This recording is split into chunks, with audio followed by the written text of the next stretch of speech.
up, SGDI family? My name is Youssouph. And I'm Shama Shazam, and we are the host of SGDI Talks. And today, yet again, we got a great topic on here. It was actually suggested by these two amazing guests that we have on. But before we dive in, as we always do, we're going to let them introduce themselves, and then we're going to go right in. Hello, everyone. My name is Farrakhan, real estate agent. Been one for about 2 years now in the Philadelphia market. So, reach out.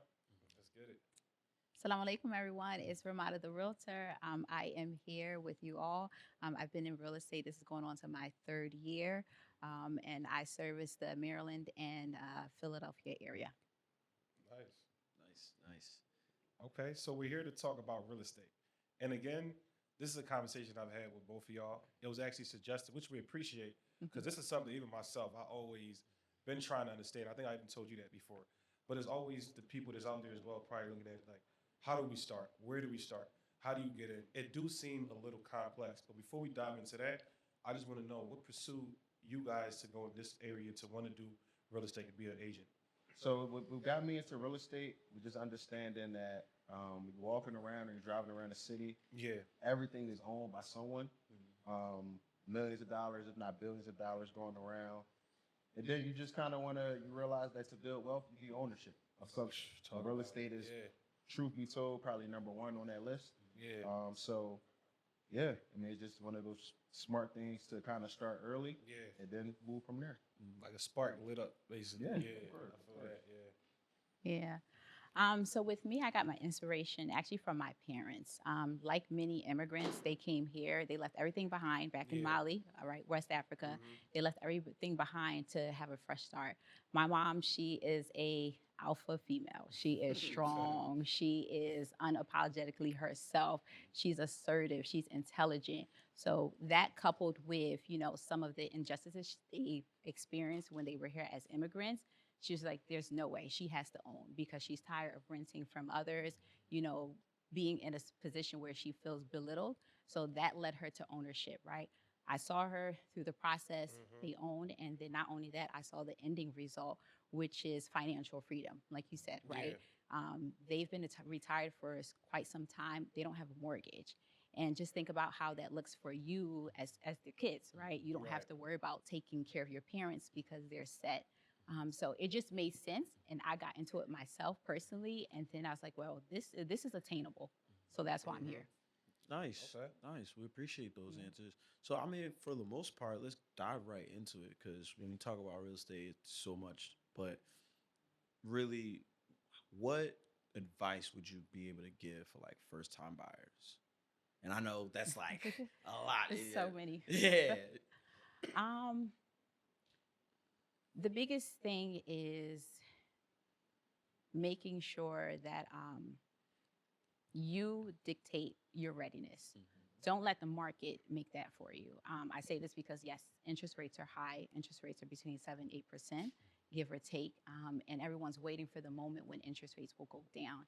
But I say this, the market, there's never a perfect time in the market because what happens is when interest rates go down, the housing price, even though we think it's a bit high, it's going to go higher. Then you have more competition, right? And with competition, there's a lot of things that happens. So look at your finances and ask yourself, am I ready? How will you know you're ready? You have to go to a loan officer. The loan officer will look at your finances and say, okay, at this point in time, this is what you can afford, and build from there. So don't let the market dictate your readiness. You figure out what's right for you. For me, to piggyback off of that, what most people don't, obviously, she said that interest rates are between 7 to 8%. But I did some research before, from 1975 to about 2000. That was the average. The highest at one point was 1981, which was 16.6%. Whoa. So that's double what it is now. Prices was cheaper. The home price was cheaper. But regardless, obviously, homes are getting nicer finishes, and everybody wants top-notch, top of the line type product. So the best advice I would give, though, is to just think short-term. Because things have changed. Obviously, you still are getting a 30-year mortgage, but you want a short-term plan, kind of buy something first, and then that's when you work your way up to your dream home. Man, I ain't gonna lie. Everybody want their dream home from the beginning. And I mean, you could do that, but truth be told, most people are not going to stay there for 30, 40 years. It's a different time. Social media and everything else, with people seeing, soon as the next person down the block got something different, that person going to want something. So it's just about staying on your course, like she said, knowing your financials and your credit in order, and then kind of having a short-term plan as along to how our parents or our grandparents may have done it, where 30 years back in the day actually made a little more sense. Yeah. You just said something that was important. You said knowing your financials. Yep. So just for the people that's just also trying to understand, how do I start from that standpoint? What is a good starting rate? Is there such a thing as have this much to put in, or can you literally just start with anything you have, start where you are and do what you can, or do you advise that you should be able to have a certain amount of dollars ready to invest in this type of journey? So the best thing to do is kind of talk to, you got mortgage officers, you have loan officers. That's kind of the best thing to do. Yeah. And they will let you know where you can go. But the thing is, until you make the decision that I'm going to buy a house, and then you won't start that process. Okay. So, because if you're renting, let's say you got 3 more months on your lease, I mean, at some point, if you didn't start by now, the lease is going to renew, or you would have to kind of go. So just make the decision to start, and then they will kind of tell you what you would need, certain numbers. So I mean, I said just start the process. That makes sense. Yeah. And to add to that, I call it the infamous 20%, right? Everyone's like, you got to put down 20%, 20%. But in this day and age, 20% on a house, that's a lot of money. It's going to take you a long time to put that together, right? So if you go to a loan officer, there's so many programs that's catered to the person. There's instances where you just only have to pay 3.5% or 5% of the actual cost of the house. So definitely get with the loan officer, and they'll look at your finances and tell you what programs are best suitable for you. Don't count yourself out before going to the loan officer. So when earlier you guys were talking about just like how things have fluctuated over the years, and between the percentage and the market itself, because we always hear that, right? It's a buyer's market and stuff like that. But for you guys as like real estate agents, how has like the process with dealing with clients and with the market in itself and different tactics and things like that, how has that changed over time for you guys? Like I know you like you said you were 2 years and you said you were 3. Going right? into so the buyer's market, the seller's market, it all is geared through inventory, right? Of course, economic 101, supply and demand. So what's happening is, of course, the supply isn't as much as the demand. Demand is stronger over the years. And with that, what you see is basically competition. Sellers have the upper advantage. It's crazy, even in this time with my clients, we see competition. There are folks coming in and you have to figure out what's going to make your proposal stand out. Because as a seller, you're given all these proposals and you get to pick, who you essentially want to go into contract with. So as agent, I have to look at the situation based on current events and what's going on and be realistic and advise my clients like, hey, okay, maybe we can ask them for seller assist because there's not a lot of, folks in the market. They don't really have that much. We can ask for seller assist. Seller puts some money down. Or, you could let's find a way to close the deal sooner rather than later. Get the seller their money quickly. I mean, if you got the cash, that's always a good thing, right? Because you don't have to deal with the banks and whatnot. But there's just so many things, that you can do as an agent to help your client. But back to your question, with seller's market and the buyer's market, there's things you just got to stay on top of the market to know how you can advise your client. Yep. And I mean, for me, I would say the seller's market, buyer's market is kind of all of the same. Because obviously when COVID was going on, that's when the interest rates, people got used to the 3%. I mean, it was a lot of bidding wars. So a house that may really be listed at 350 may sell, like she said earlier, 420, 450. Yeah. So the interest rate is lower, but you're paying more for the house. So no matter how you do it, it's kind of come out to the same thing. So it's really just what you set your mind to, be in your budget, and then if interest rates do happen to come down, you can refinance. You can start pay. Like I said, if you pay for a few years, you can pull some equity out of the property and reinvest to make other money. So many different things you can do with real estate. Yeah. So I mean, you really can't hide from it, in my opinion. Right. So get started. Yeah. That's the best thing. You said COVID, right? And I wanted to touch on that a little bit too. Like, how did COVID affect just real estate in itself? Like both, I'm sure like people couldn't do showings, you know, like how did that work with COVID? So, I mean, I'm gonna be honest. I got licensed probably maybe the back end of COVID. But even talking to other people, I mean, what I would say it just kind of gave people a warped mindset because for 2-3 years it was just a run on the market. You list your property, it's selling. So most people got used to a certain number, a whole bunch of offers and stuff like that. Now it's really just back to normal. This is not anything crazy or anything that people should be scared of. It's just okay. Like I said, find your niche and then move from there. Nice. Yeah, and with COVID, of course, they had to, just like the workforce itself had to adapt to the situation. I think when it comes to just actually being in the process, there was a lot of things that needed to be automated, right? Thinking outside of the box, like how could this person see the house without physically being there because of everything on lockdown. But so you had to adapt, just like in the industry, the real estate industry had to adapt. And of course, with the money flow, even though it was COVID, but there was a lot of money flow. So I don't think people were actually like as strict on what they're going to buy as if when the money flow is tight, right? When it's tight, you're just like, oh, I'm making sure everything is good. But when the money is there, Let me get that. exactly, it doesn't matter. So then sellers got away with whatever. Yeah. That makes sense. I want to go in the minds of the people that's in the houses now. So now let's think about the tenants who look at things from their lens of, I expect this. You may not understand the back end or what y'all go through. So what advice would you have for the tenants and for the landlords to kind of be on the same page? Where do you see some of the issues for those disconnect with those two all the time? So I actually been helping a lot of people with rentals. What I would say is, think about like the tenants. So one, rentals have gone up. So the average studio in Philadelphia right now is somewhere between $1,300 and $1,400. Definitely went up. Wow. One bid is about 17 to 1,800, and then two bids is about 19 to 2,000, give or take. So I mean, you paying what a mortgage payment is. So really, you just have to either. Most people can't. Sorry. You got to understand that you're coming with three times that. You have to make 3 times that. For proof. For proof. 3 times to put down to actually even get in there. So if let's say you got $2,000 in the rent, you come in with $6,000. That's a lot. If you can afford it, good. But that's the thing. You just have to understand that you're going to have to take it slow, know what you can afford, know what you're trying to do, and really probably you could have a roommate. You could do different things. It's different. You have to be creative with what you're trying to do. Because just one way, just saying, okay, I'm gonna do it all on my own. I want to, like I said, get this, get that.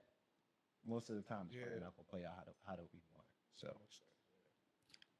to add to that, I would say definitely understand the rules and regulations before getting into this partnership.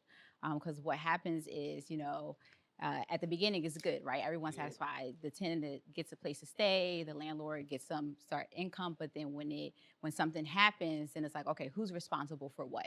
And I feel like at the beginning you need to understand that and be on the same page. So then when it gets to that, everyone already knows up front what's going to happen. And then also look at the state. Is the state tenant friendly or is it landlord friendly? Meaning, like, is it going to benefit the landlord more or is it going to benefit the tenant more? Look at that aspect, and then that'll allow you to, move forward. And another thing, not only do you know the rules and regulations, but also document everything. Everything is about documentation. When the going gets bad in a dispute, it can be easily resolved when things are documented, when everybody has their paperwork, right? You see some instances where the landlord kind of gets stripped up because they didn't have a rental license, right? You see in other cases where the landlord gets away with things because the tenant wasn't doing something, or the tenant. So there's just a lot of things that before you get into this relationship, know what you're getting into and know who's responsible for what. And then it just makes everything so much easier. So there's another question that I have too, and it kind of helps for the people who are watching. We talked about buyer's market, seller's market, paying attention to the market. We talked about a lot of different things. Like, where can you pay attention to that? Is there like a portal that people could go to? Or is that like, a array of research they need to do? Like, can you kind of give a little detail on how they can pay attention to this? So what I would do is I would get a realtor. That's probably your first step, or someone that you know that's actually in the market that knows what they're doing. And then for them, for the realtor on the MLS, which is the multiple listing service, you have different things like hot sheets. I forget the name of what the product is, or market reports. There's a lot of different things. So even when I did that, like the homes over the last 3 years, the closing listings have gone down. Like in Philadelphia County from January to October in like 2021, it was about 16,000 homes that sold. The year following the same period was about 15,000. Now, from January to October of this year, we're about 11,000 or so. Wow. So it has gone down, but the thing is, like I said, we're still kind of back to the norm. Yeah. So it's just about, like I said, you can find a lot of different things, or you could use Google. I mean, Google is the number one answer for everything. Google University. Yeah, exactly. And you can find reliable sources. So, but just like I said, I mean, there's plenty of people out here that know the knowledge that you can hire a realtor. That don't mean you have to buy anything. Doesn't mean any of that. But you want someone that has the inside scoop on certain things. Yeah, I agree. Like I said, as a licensed real estate agent, you have access to the MLS, right? And that's the database that basically holds all the inventory. So we have the real time data that we can go back to our clients and let them know, like, hey, this is what it is. Other sources where the everyday person can go to, we already know, those home search browsers and whatnot. They get their information from different MLS throughout the U.S. Right. So we have direct access to that, and we can let you know what it is. If you're in the current house right now and you want to know what the value is, things like that. And then just staying on top of like everyday, current events. It's out there. Real estate is a section in a lot of like newspaper sections. You could stay on top of that. So, but once again, it's always good to have a professional next to you where you could just ask them, hey, what's going on? You don't pay us anything, but it's just good so when you are ready, you know where to go. And a real estate agent, they're resourceful, very resourceful, so they can point you in different directions. Nice. So from what I'm hearing from you guys, real estate You're agent talking on itself, and on. loan officer, it's sounding like this journey is not going to be something that they can have to do on their own. This is something that they will have people in their corner to be able to help them to, just like you said, get to their dream home and not necessarily have to just go to one thing. You'll get there.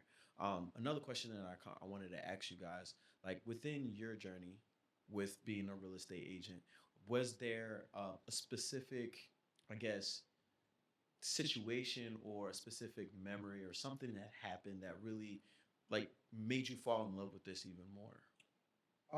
So for me, well, yeah, but I wanted to touch on the fact that like the one thing about real estate, even going back to the first question, that kind of said like, why did I get to it? Now that I'm into it, realizing how many people get paid from, let's just say, one transaction. So you have mortgage lenders, you have the seller, you have the buyer not getting paid, but they're getting the asset per se. You have contractors, you have the agents, you have the appraiser. So it's very few things in this world that off one transaction.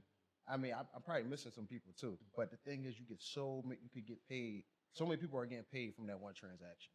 Now for me, just working with different types of people, different areas, seeing different areas that you wouldn't normally go to. That's one of the things that I really enjoy. Seeing properties and different $500,000 home, $1 million home, you have access to this. Yeah. So the fact that you could book a showing and go see that, the stuff that everybody is lusting over on social media, these reels and TikToks, the fact that you can actually go see that and really show someone that property, you can't make that up.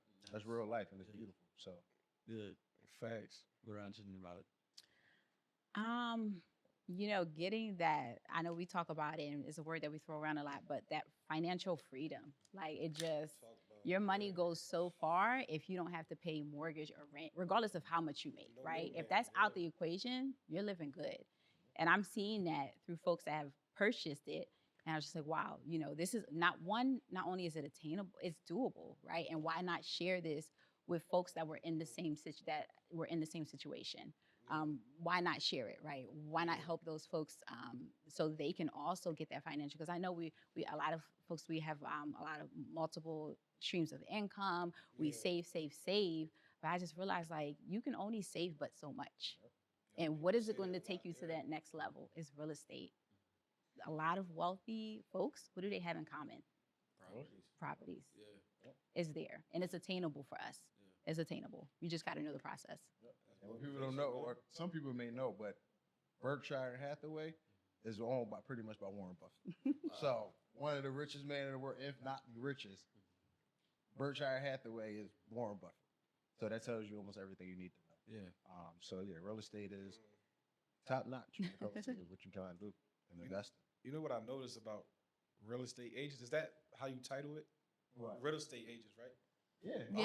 Realtors. So you Or start realtors? off, so you start off with real estate agent, Yeah. and then you have different associations in different states. Okay. Depending on, like in Philadelphia, you have GPAR, I think Tri-County, and Lehigh. It's three different associations Yeah. where that takes you to the realtor status. So Okay. once you get licensed, you just a real estate agent. Oh, And okay. you join these different associations, that's when you become a realtor. So you can't just be walking around. All right. Yeah. I'm glad you made that distinction. Yeah. But one thing I like about both, you know what I'm saying?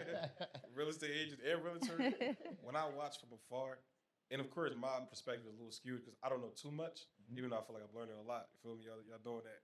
Okay. But when I see how y'all market, y'all really have to lead with what y'all do in a way that I don't see nobody else do. Like y'all, even people that's not quote unquote social media people, when they do real estate, I see them posting constantly and just so being as though you guys have to walk with this hat on all the time, where do you draw that thin line with the professionalism that you always got to uphold and then your personal life? Because now people start to look at you guys as this all the time. But how do y'all juggle that professionalism and then your personal life? So for me, I'm actually still finding that balance. Yeah. And as you mentioned it. Yeah. But I think one of the key things is realizing that, I mean, I love what I do. So I don't really So what it is. separate it even. Right.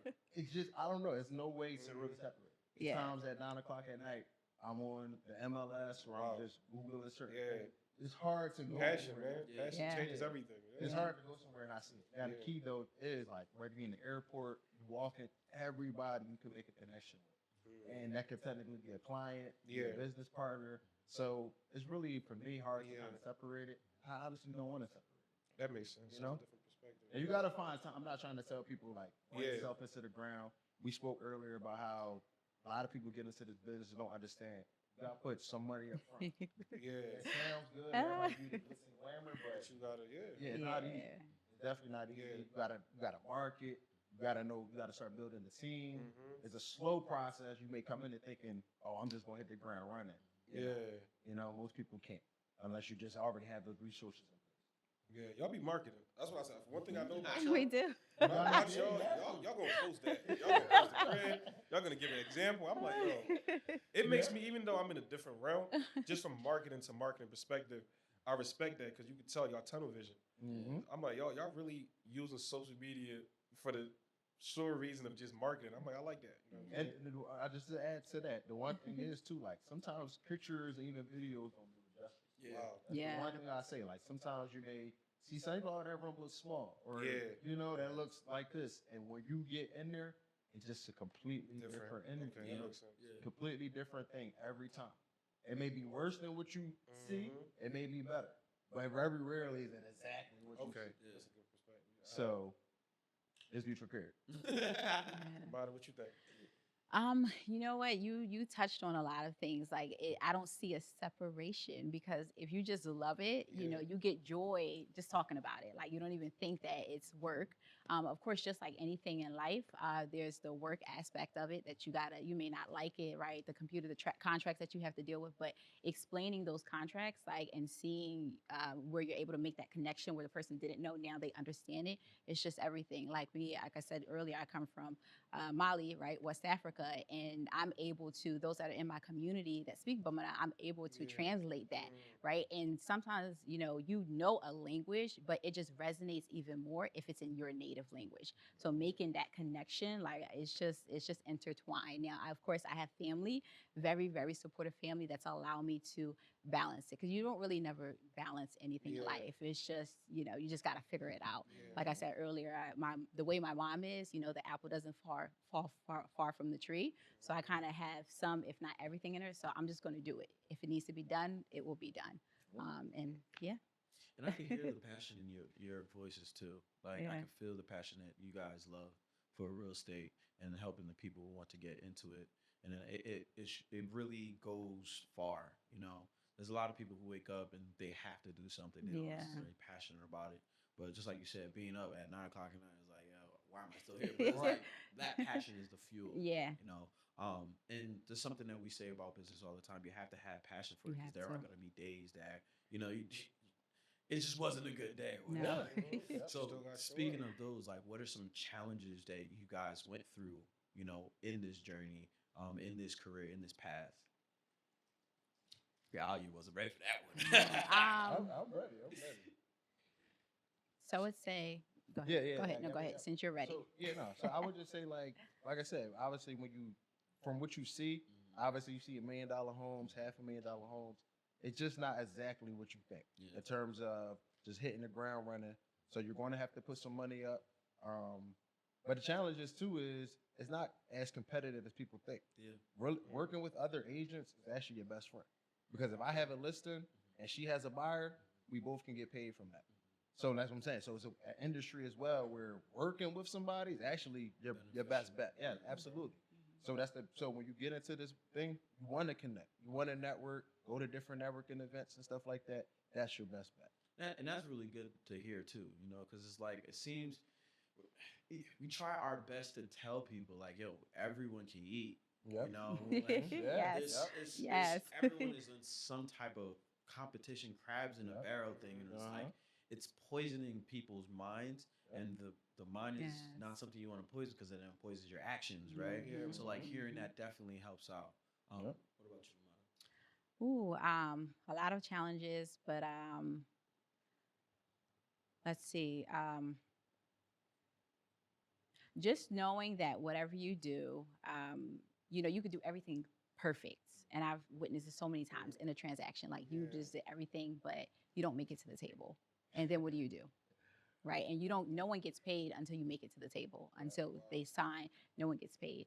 So just getting through those moments and having an open mind, understand, okay, I'm going to do everything right, and being realistic to your clients as well, letting them know, like, we're going to do everything right, but at the end of the day, there's some things that we cannot control, and we have to accept our fate, right? We have to accept it. And I tell them, you know, if it doesn't work out, maybe it wasn't the right time, right? Let's just wait. Let's re-strategize and take it that way. So a lot of times it was just in my mind, especially at the beginning of my career, I would say, okay, I'm doing everything right. This is what's going to happen, but it doesn't work out that way. Sounds like me right now. You know what I'm saying? You'll get through it. It's just, you have to have an open mind and just expect anything can happen. Wow. I can't really thank y'all enough, man. On behalf of myself, Shama, our team at large, like, I knew this was going to be informative, but we want to thank you guys for not only talking about what it takes, but also behind the scenes. Yeah. Because a lot of times people don't get that from social media, rightfully so, because you lead with what you can potentially reach and what you see. But I'm glad you guys are using this to actually talk about it. Like, let's just be transparent. And I think that's going to help people more than y'all know. It's crazy how when we try to have these conversations to help people, sometimes the guests end up helping us. So thank you guys for that. Likewise. And we're going to definitely have your information on here. So if people want to reach out, they're going to have your Instagram handles and any other information they can reach you from. We'll put that out. And as always, for everybody who's watching, thank you for the constant support. Thank y'all for tuning in. Make sure to like, share, comment, and subscribe. And we'll see y'all next time. Let's get it. Good. Sir. Thank you for tuning in to SGDI Talks. We appreciate your continued support. And if any of the conversations really resonate within you, make sure you subscribe. Aside from subscribing, make sure you share this content with anyone you think will benefit from it. Again, we appreciate your continued support, and let's continue the conversation.